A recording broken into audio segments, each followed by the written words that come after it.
we don't get to choose what our challenges are. That's just how things happen in life. We don't get to choose the disability that we have, but we need to look at the person, not the diagnosis. And that's why I'm very much about like being a human. This is another person. This is not just a problem. This is someone who's coming to you that needs support, but they're not coming to you to just mold them in a way to fit society's norms. Hey there, and welcome to the Speechy Side Up podcast. My name is Vanita Litvack, and I am so grateful you're here. I'm an ASHA certified speech language pathologist, author, and augmentative and alternative communication consultant who is obsessed with helping SLPs like you stop reinventing the wheel and connect with other SLPs in the trenches. Have you ever wondered how other SLPs seem to be doing it all with ease? Well, around here, you'll get to hear firsthand how SLPs are really getting things done while keeping evidence-based practice and self-care in mind. Think of this as a coffee date with your SLP friends. Get ready to be challenged and encouraged while we learn together.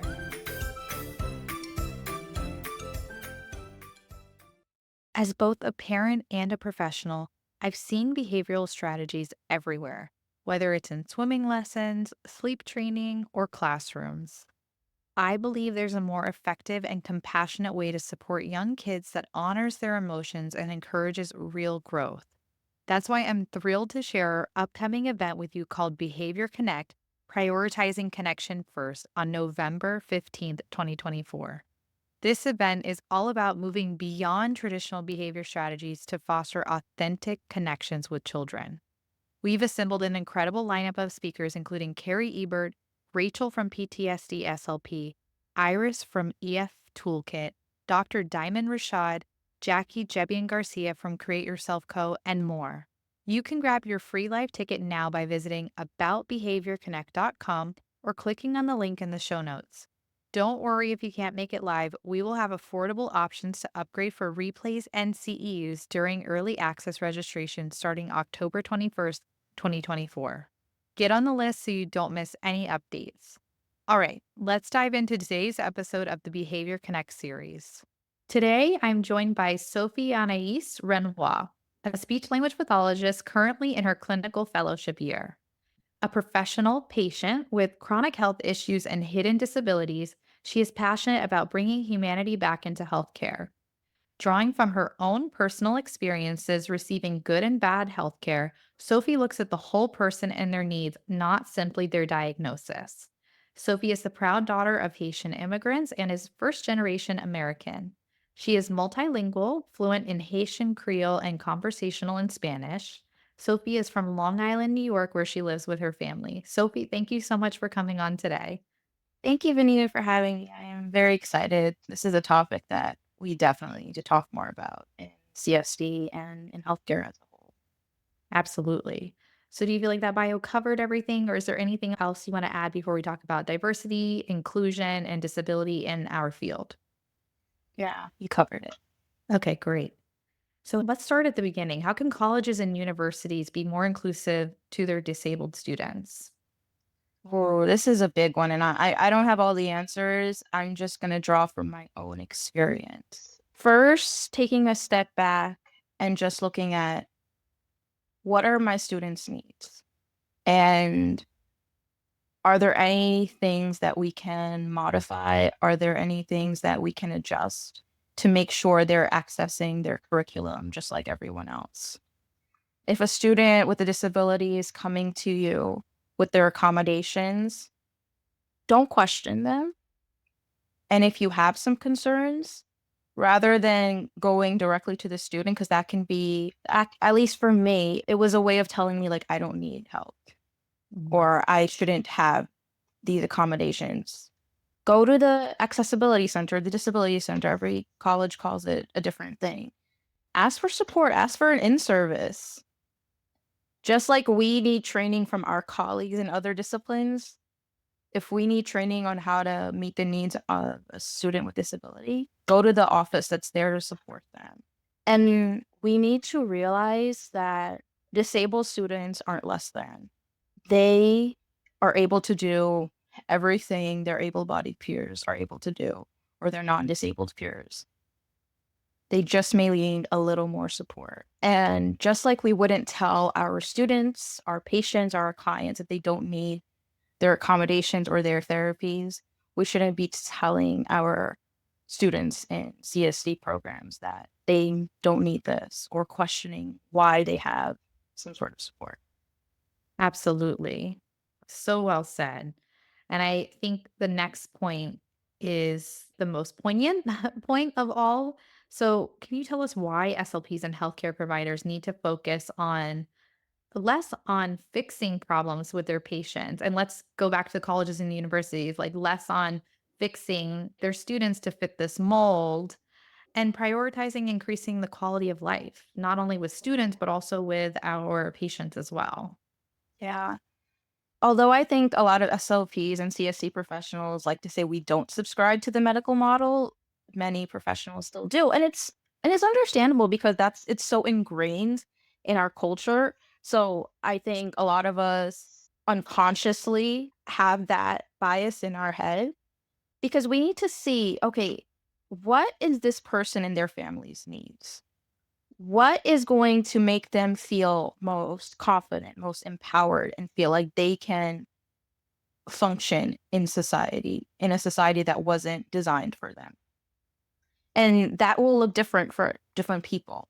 And we can't always go and just think like, okay, I have the solution. I know what I'm gonna do. This is how therapy is gonna work, or this is how my class is gonna work. Because that may not be what that person needs. I think about a patient I had when I was an intern, and she was very young. She had a stroke, and she was in her mid 40s. And thankfully, she recovered very well, but she still had, some articulation difficulties from dysarthria. But she was satisfied with how she spoke, and she realized, you know what? I speak differently now. But she was comfortable. Could we have kept going to make her speech better? Air quotes there. Sure, but that's not what she needed.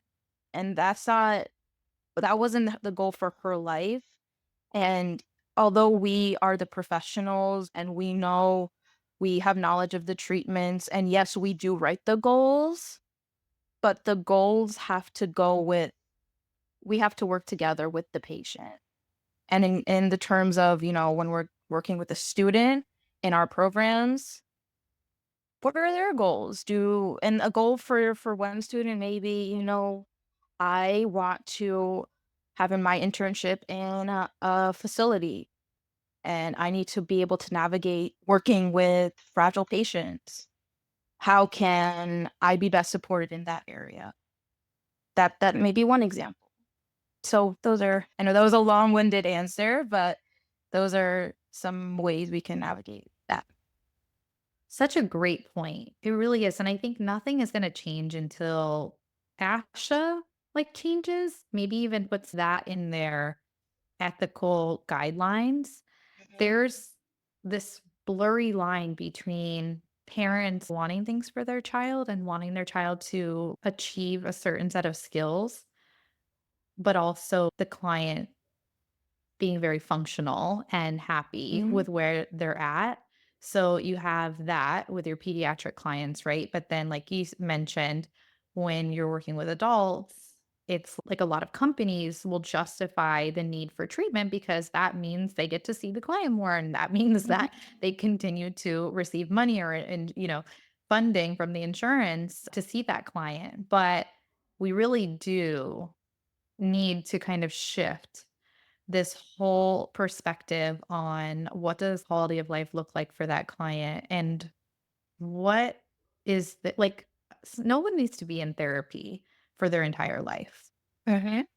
They don't. There's always something we can fix. There's something that I could, there's so many things I could fix about myself. So Mhm. if someone else was dictating that, I would be in therapy forever. And if they're benefiting from that by making money, Yeah. then why would anybody let me go off their caseload? I think that graduation rates in our field, if we actually looked at like how many SLPs were graduating their patients, it would probably be fairly low unless you're looking at articulation. But outside of Mhm, like articulation, there is this propensity to keep clients in therapy or keep like mhm. fixing them and finding things that they qualify for. 100%. And that was like when you were talking, I was thinking about Arctic clients in particular. Because I know like several people in my life who have had a speech therapy for Arctic. And before they even told me, because this is my job, I could hear which sound, but it was functional. But if we really wanted to, could we fix it to make it perfect? Sure.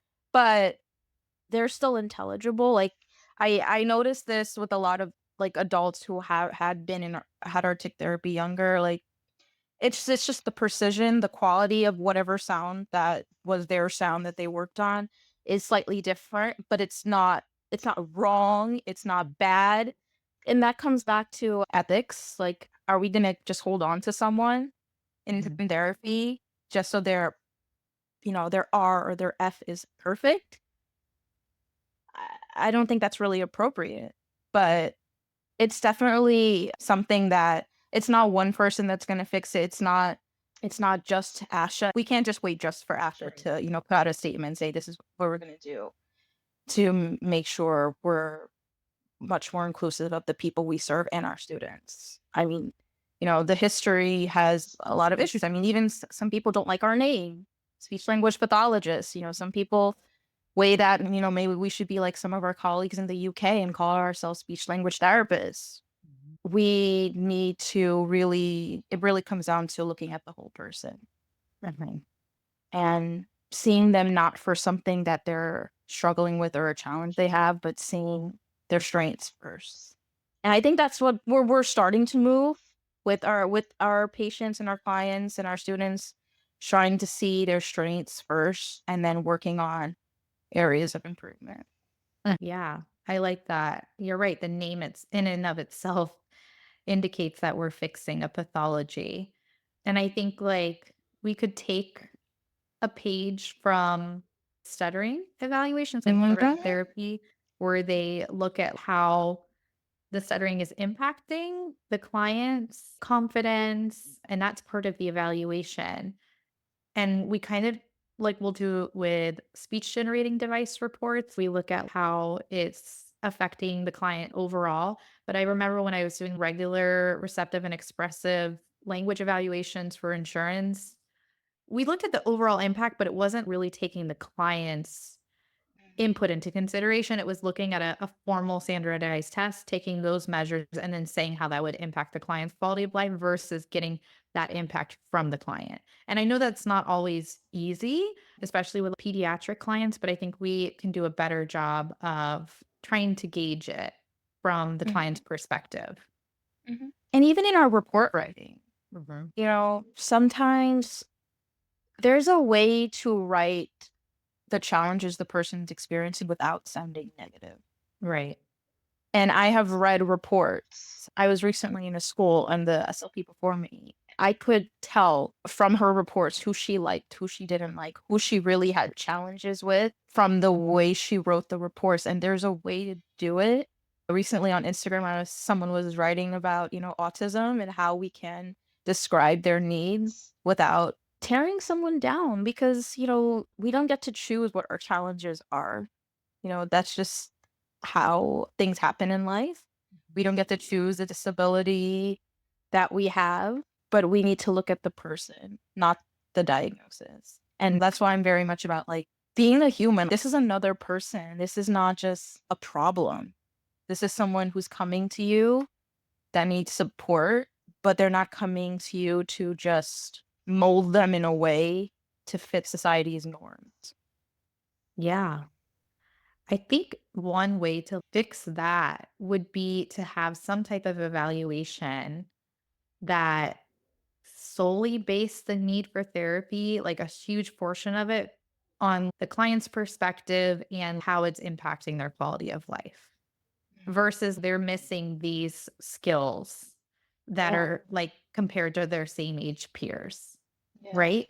Because who cares? And just being a mom to a 3-year-old and seeing my friends and talking with them and just seeing how every child develops so differently and has like different strengths. Like my daughter's strength is speech.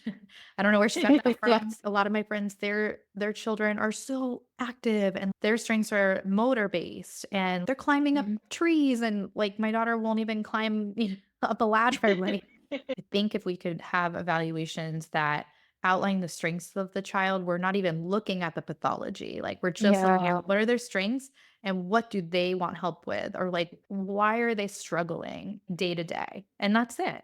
And it would be so much more tailored to that client's needs.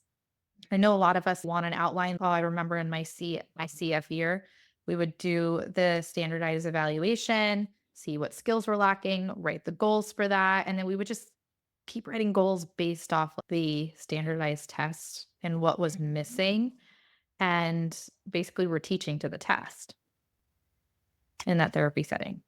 I don't know if you had the same experience.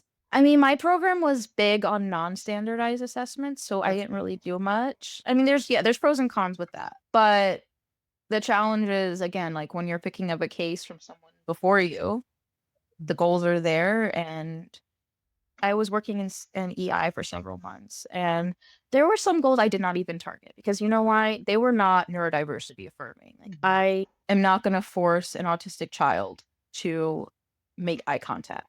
Right. I'm not gonna do that. I'm not gonna force them to use spoken language versus pointing to a core board. Like, I'm not gonna do that. And I'm really about functional communication, and if that child will use spoken language when they're ready, they will. And I saw it, and it's a beautiful thing, and I'm glad I did it. I was able to work with that child to get them to that place without forcing them to act like a neurotypical child. Yeah, I love that. Such great points. So, what can able bodied people do to support disabled people or people with disabilities? This is another good one. Ask questions Mm. and listen. Most people I find when they're being genuine, like there are people who are just being nosy and will just ask you what's wrong with you, all of those things. But when they're genuinely asking, like, okay, how can I support you? Or how does this affect you? Those are the best ways to connect with that person. Supporting causes. One of my friends just ran a marathon in London and she was running for an organization supporting people with disabilities, volunteering and servicing people with disabilities. There's so many ways. I mean, I don't have all the answers. Again, I'm just one person, but seeing how you can collaborate with a disabled person and the disabled community. That's a nice way to sum it up. Yeah, I love that. That's a great guideline, I think, for people to consider when they want to help support that community. Yeah. So, what changes need to be made to our field and other healthcare programs to increase the diversity of students, including disability, gender, race, etc.? Yeah. There's a reason why the demographics of our field haven't changed. I mean, our field is still predominantly white, middle class, heterosexual, Christian women. And there's nothing wrong with that. But in the United States, that's not how everyone is. And we all are going to, at one point, have a student, client, or patient that do not fit those categories. One thing I think we need is we need culturally responsive education mandatory in our graduate programs. Honestly, I would prefer it even if it started from the undergraduate programs, but ASHA only, it's not certified. It's they only accredit the graduate program. So we need to start with there. A lot of programs are doing that on their own, which is good. Where I went for grad school because I was getting a bilingual certification that was mandatory for me, but they actually changed that. So even the monolingual students were going to get that education. And it's what I've noticed, which focuses more on language, but we also need to focus on, the feeding and swallowing aspect. We need to understand, different cultures eat different things and how are we doing our assessments in those areas? Is that person not eating the applesauce because they can't eat the applesauce or because they just don't eat applesauce, so that's, like, foreign to them. I'm glad that certified members have to have a DEI continuing ed. but it's not enough because it's not like it doesn't have to be so specific, like covering this area, this area, this area. Anyone can choose their DEI credit that, goes along with their perspectives. So it's not enough, in my opinion. It needs to start in the programs. Going to the students that are in those programs, I wish programs had a little more flexibility. And not just for disabled students, but not everyone's a traditional student. A lot of us went to grad school right after undergrad, so we're in our early 20s. But some people are career changers. Some people have children and a spouse. And in the real world, you're not just a therapist, you're a human being too. And we need to be conscious of those needs of our students. There are I feel like a lot of programs find the solution by making online classes for those types of students, and that works, but not everyone enjoys that. I wish programs more programs had option to be part-time so people could actually work. I mean, not everyone comes from, again, that middle class background where they were essentially for 2 years you're working for free. Not everyone can do that, and that is probably impacting the number of individuals entering these programs because they're like, "Oh, I'm not gonna be able to live. How am I gonna be able to pay my rent or buy food?" Those are big concerns. And scholarships, of course, the cost is very expensive. And then, when we graduate, CF year typically does not pay very well. So there are so many areas where we can improve the diversity of our students. I think that's all I have to say about that. I don't know if you have any questions for me. No, I think those are all really great points. And possibly even like recruiting undergraduate programs, going into maybe some allied fields and speaking, and even the undergrad speech language pathology programs, and just garnering an interest, and then maybe providing some support or mentoring for those students who do represent, different disabilities, gender, race, and kind of supporting them through that process because there are so many stories out there of people saying a mentor or a counselor told them not to even apply, don't even Yeah, try, you yeah. know, and that is so discouraging. So I think that would also be a really great place to start. But I love your suggestions. That's a problem too, like tearing down someone's spirit. I mean, I know in grad school I got a lot of those types of things and I got through it, but some people don't. Some Yeah. people, unfortunately, it's hard, which is understandable, and they leave the program. And all of us are needed.